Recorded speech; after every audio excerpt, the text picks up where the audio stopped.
AI lagi.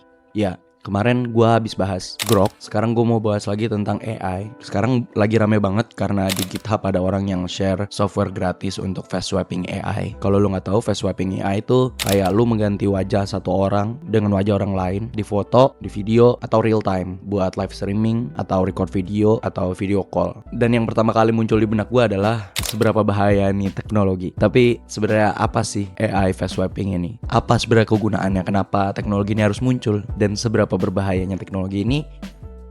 Ayo kita bahas. Oke, buat yang belum tahu, sebenarnya teknologi face swapping ini itu tuh bukan teknologi baru gitu. Ini tuh udah teknologi lama, udah ada dari tahun 1990. Awalnya teknologi ini tuh dikembangin lewat CGI, Computer Generated Imagery, buat manipulasi gambar di film. Tapi versi AI modernnya ini baru-baru ini meledak lagi gitu. Jadi gampangnya si face swapping ini itu tuh tadinya untuk industri film gitu. Jadi kegunaan awalnya adalah untuk merubah wajah seorang aktor gitu. Contohnya misalnya ada adegan yang berbahaya yang aktor nggak bisa lakuin, jadi harus dilakuin sama stuntman-nya. Nanti stuntman-nya diubah mukanya jadi si muka aktor gitu, biar lebih legit lah. Adegannya lebih oke lah gitu. Atau juga bisa digunain untuk de-aging. Jadi tuh misalnya aktornya sebenarnya udah tua, abis itu nanti dimudain gitu pakai penggunaan AI ini. Ini tuh bisa terjadi real time gitu. Jadi ketika aktornya lagi action, nanti langsung kelihatan jelas di kamera raw-nya, mukanya langsung kelihatan lebih muda. Ya kayak filter gitu lah, kayak filter Instagram atau filter Snapchat kayak gitu-gitu. Cuman ini lebih spesifik lagi itu teknologinya. Jadi memang untuk si industri film. Nah, baru-baru ini muncullah di timeline gue ada beberapa orang yang ngebahas tentang face swapping ini. Gue langsung lihat beberapa contoh face swapping dan ternyata udah ada yang mulai bisa real time. Bukan real time juga sih, apa ya, real time tapi delay gitu. Jadi nggak langsung gitu, belum secanggih itu. Gue bilang belum ya, belum secanggih itu gitu. Gue bilang belum, mungkin bisa aja 6 bulan lagi atau setahun lagi. Kita nggak pernah tahu kan, perkembangan teknologi kan cepet banget ya berkembangnya gitu. Emang pada dasarnya kan teknologi ini kan yang kayak tadi gue bilang dikembangin untuk industri film atau untuk industri hiburan gitu. Lu bisa bikin konten lucu-lucuan menggunakan AI ini gitu. Ya sama aja sih kayak filter, lucu-lucuan gitu. Lu bisa kelihatan lebih muda, lu bisa kelihatan lebih cantik, lu bisa pakai filter ini, bisa pakai filter tua, filter jenggotan, atau filter yang jenggotan jadi nggak jenggotan, kayak gitu-gitu. Cuma karena ini lebih canggih ya, gue langsung kepikiran tentang efek sampingnya atau dampak negatif dari si teknologi ini gitu. Agak berbahaya emang. Gue udah cari-cari di beberapa artikel tentang seberapa berbahayanya si teknologi face swapping AI ini. Gue cari-cari seenggaknya mungkin ada 5-6 dampak negatif dari si AI face swapping ini. Mungkin gue tahu di benak lu langsung kepikiran, wah ini kalau dipakai buat penipuan gimana? Ya bener, itu bener.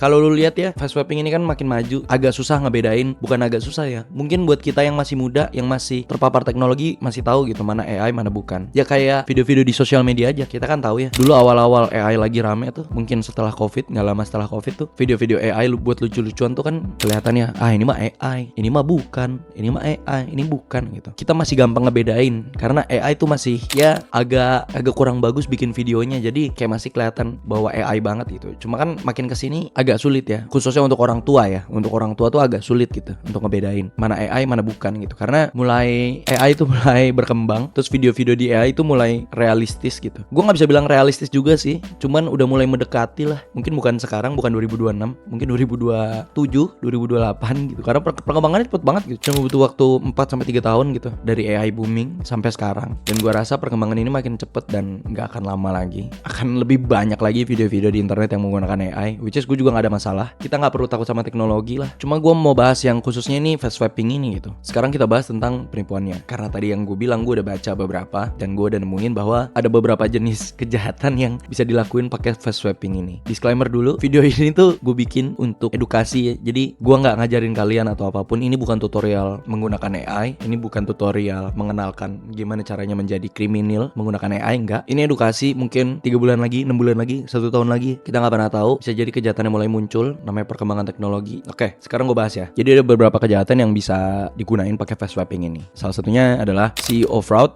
atau business email compromise. Jadi scamnya itu adalah dimana scammer ini berpura-pura menjadi seorang eksekutif di sebuah perusahaan gitu. Habis itu lewat video call terus nyuruh karyawannya untuk transfer duit gitu. Misalnya gue jadi pura-pura jadi Elon Musk, terus gue tiba-tiba nelpon atau video call salah satu karyawan gue untuk transfer duit gitu, karena ada sebuah kebutuhan, misalnya kebutuhan untuk perusahaan ini atau apa gitu. Transfernya lewat kripto kayak atau lewat apa gitu. Gak mesti bank, kalau bank kan ketahuan gitu. Mungkin bisa lewat kripto atau apapun kayak gitu-gitu. Terus yang kedua gue juga baca adalah romance scam. Jadi kayak misalnya gue pelaku sosial media gue tuh gue pakai foto cowok ganteng lah gitu. Gue nyari korban perempuan yang bisa ketipu sama penipuan gue ini. Gue cari, habis itu gue kenalan di internet sama si perempuan ini. Gue deketin, dia udah mulai jatuh cinta. Kita punya hubungan yang baik. Habis itu nanti gue bilang kayak, sayang kamu tolong transferin duit dulu dong, nanti aku ganti. Kan kamu tahu aku sayang sama kamu gitu, ngerti gak? Romance scam gitu. Nah ini biasanya korbannya tuh orang tua atau orang-orang yang kesepian gitu. Emang jarang main, jarang keluar rumah, nggak punya teman-temannya sedikit. Terus dia butuh seorang untuk dicintai. Akhirnya dia ketemu sama seseorang di internet. Terus dia jatuh cinta dan saking bucinnya sampai transfer duit. Kayak gitu-gitulah, gampangnya tuh gitu. Mungkin nanti bisa gue bahas sendiri videonya ya. Kalau untuk romance scam ini kayaknya seru nih. Terus ada lagi investment scam. Jadi lu tuh ini mah kebanyakan yang udah terjadi di industri, khususnya industri kripto ya. Kebanyakan kayak lu pura-pura jadi selebritis gitu, orang selebritis atau influencer terpercaya. Abis itu lu promoin sebuah koin kripto gitu, promosi investasi palsu. Abis itu ada kripto giveaway gitu, skema ponzi lah, apa segala macem. Pakai teknologi fast swapping ini, dia bikin video promo marketing gitu kayak, ayo investasi ke gua, investasi ke koin ini. Masa kalian nggak percaya? Kan gua Elon Musk misalnya, gua orang terpercaya, gua Kai Cenat misalnya, atau gua Mr. Beast. Masa kalian nggak percaya sama Mr. Beast gitu? Promo-promo kayak gitulah, ngerti nggak lo? Jadi nanti orang kejebak sama investasi bodong di dunia kripto lah, atau investasi bodong di apa gitu. Terus juga family emergency atau grandparent scam. Jadi lu pura-pura jadi anggota keluarga, kayak anak atau cucu gitu, pakai menggunakan video deepfake ini. Di Indonesia kan banyak yang kayak, halo ibu, anak ibu masuk kantor polisi gini. Nah kayak gitu. Terus nanti anaknya suruh ngomong nih, iya ibu tolongin aku di kantor polisi gitu lah. Itu penipuan di Indonesia yang klasik. Kalau pakai teknologi ini, itu kan bisa lebih real time, bisa lebih terpercaya, lebih bisa trust gitu, bisa video call gitu. Dan bener-bener mukanya adalah muka anak lu, muka saudara lu, muka sepupu lu gitu. Mbak, bener mbak, aku di kantor polisi nih mbak, tolongin aku mbak, misalnya gitu. Yang kelima nih, ya, yang paling bahaya yaitu deepfake porn.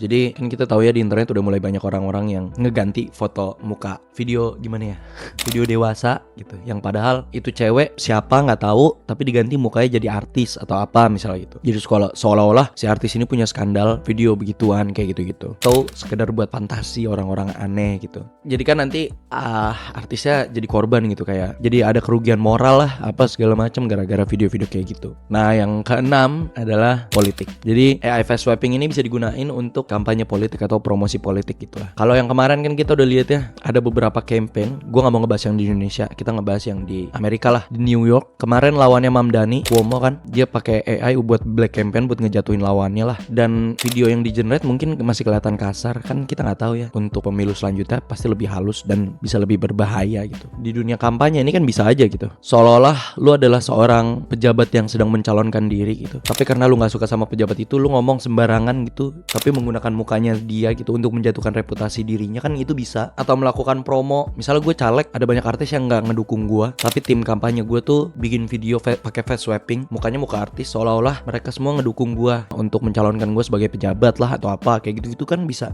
Cuma dari banyaknya jenis scam itu, gue kesana kayak nakut-nakutin gitu. Gue kayak orang tua yang nggak terima dengan teknologi baru gitu. Sebenarnya bukan.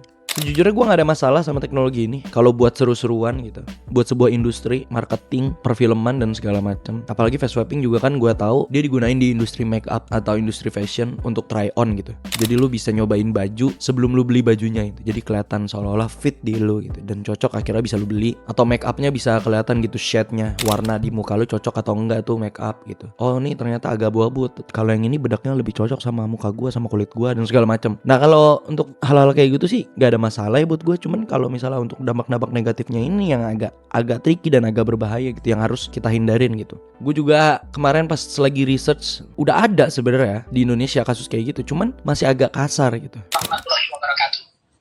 Anjay, Kamu dari daerah mana? Jakarta. Nama kamu siapa? Langsung saja ya, saya tidak punya waktu lama. Tadi kamu saya undi di Rens Entertainment Group. Ternyata kamu salah satu pemenangnya. Kamu mendapatkan hadiah 100 juta dari saya, Raffi Ahmad. Suanger, koncoku Vici ambek Pak Imung. Woi, goblok notifikasi doa. Sudah mati ini. Ya kan? Masih agak kasar kan penipuan kayak gitu. Ya tapi kan masalahnya kita nggak pernah tahu gitu. 6 bulan lagi, 1 tahun lagi, 1,5 tahun lagi, apa yang akan terjadi gitu. Seberapa real face swapping ini akan berkembang gitu. Tapi itulah tentang face swapping. Gue mau denger opini kalian tentang teknologi ini gitu. Menurut lu gimana? Seberapa berbahaya teknologi ini? Kalau buat gue pribadi sih cukup berbahaya banget ya. Cuman positifnya aja, kita ambil positifnya aja. Ini bisa buat hiburan, memajukan industri film, memajukan industri bisnis dan segala macamnya. Tapi itu dia tentang face swapping AI. Paling itu aja dari gua. Terima kasih banyak teman-teman buat yang udah nonton sampai selesai. Jangan lupa follow gua di Instagram @dimasb. Jangan lupa follow gua di TikTok @dimasukin. Dan juga subscribe YouTube gue ini, Dimas Bagaskara. Share video ini kalau kalian merasa informasi ini penting untuk dibagikan ke teman-teman atau keluarga kalian. Like video ini juga kalau kalian suka tentang pembahasan kali ini. Kalau kalian mau gue ngebahas sesuatu atau kalian mau request, bang tolong bahas ini dong bang yang lagi rame nih di internet gitu. Boleh, kalian bisa komen aja di bawah gitu. Nanti gue coba cari, terus habis itu gue bahas. Paling itu aja dari gue. Sampai bertemu di video selanjutnya. Waspadalah.